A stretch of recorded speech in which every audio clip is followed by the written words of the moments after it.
Let me ask you something. Are you really the same person you were last year? Or even last week? Think about it. Maybe you changed your mind about something small last Tuesday.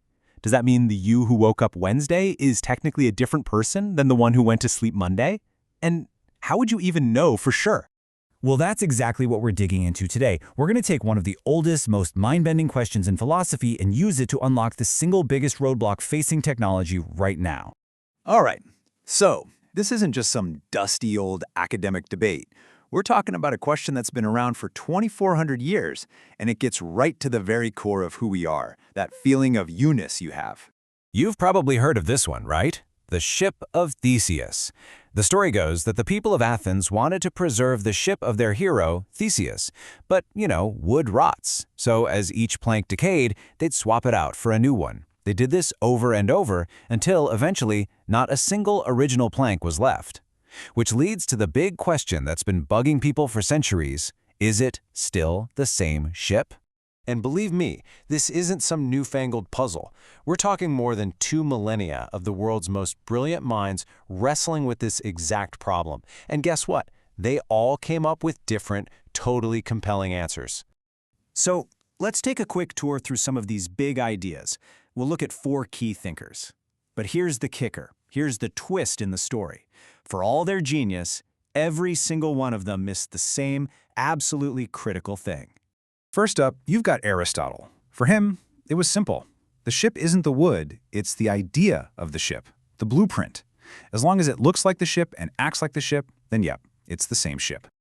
But then, along comes Thomas Hobbes, and he just loves to throw a wrench in the works. He says, okay, smart guy, but what if you saved all those old original planks and you built a second ship with them? Now you've got 2. Which one is the real Ship of Theseus?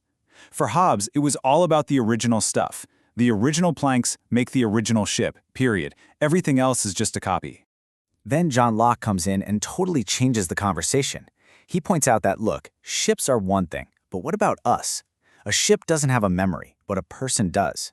He argued that your identity isn't tied to your atoms or your blueprint. It's tied to your consciousness, your memories. You are you because you have a continuous stream of memories of being you.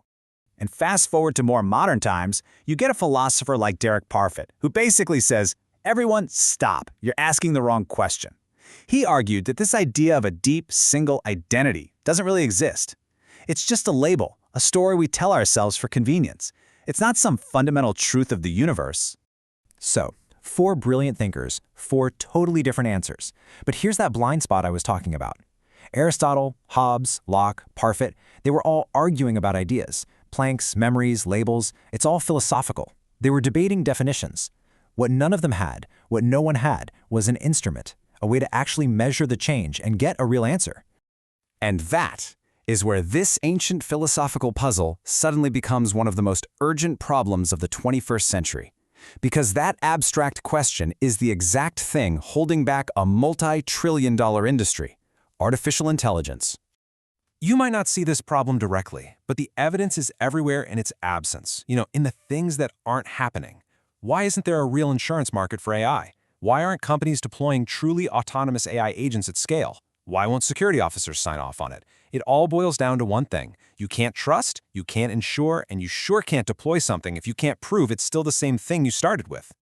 Okay, so to get our heads around a solution, we need to think about change in a new way. Let's make it personal. Think about your life. There's growth, right? That's a steady path of change. You can look back and see the breadcrumbs that connect who you are now to who you were then. It's still you. But then there's transformation.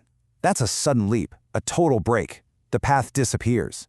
It's such a big jump that you have to invent a new story to explain how you got there. That's a new you. This is where things get really exciting, because we're about to leave the world of philosophical debate and enter the world of physical, measurable proof. We're talking about a completely new kind of measurement. It's a concept called the crossing tax. Think of it like this. To cross a bridge from one state to another, you have to pay a toll. It's the same for any real change. There's an irreducible, measurable cost to cross a boundary.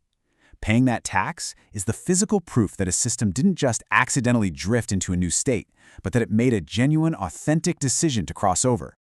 And here's the mind-blowing part. This tax isn't some random amount. It has a specific universal value. The price of every single real change, whether it's in a single cell or a super advanced AI, is 0.3 bits. I know, it sounds tiny, right?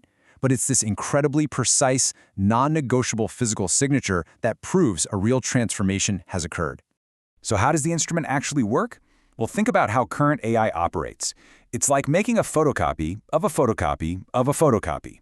It's fast, but each copy gets a little fuzzier, a little different. This is drift, and pretty soon you have no idea which one is the original. This new instrument, this new architecture, does the exact opposite. Instead of copying, it positions data.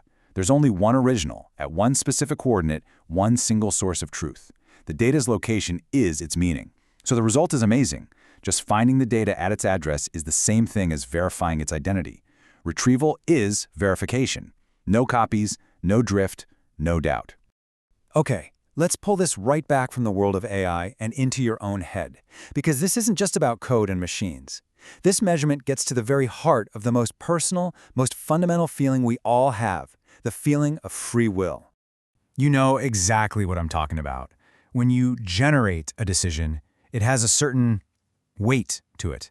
You feel it building. You feel it coming from deep inside you. You are the cause. But then there are other decisions, the ones that just pop into your head, fully formed. They have no weight. You just sort of go along with them. In that moment, you're not the cause, you're the effect. You're not generating, you're just tracking. And that's the whole point.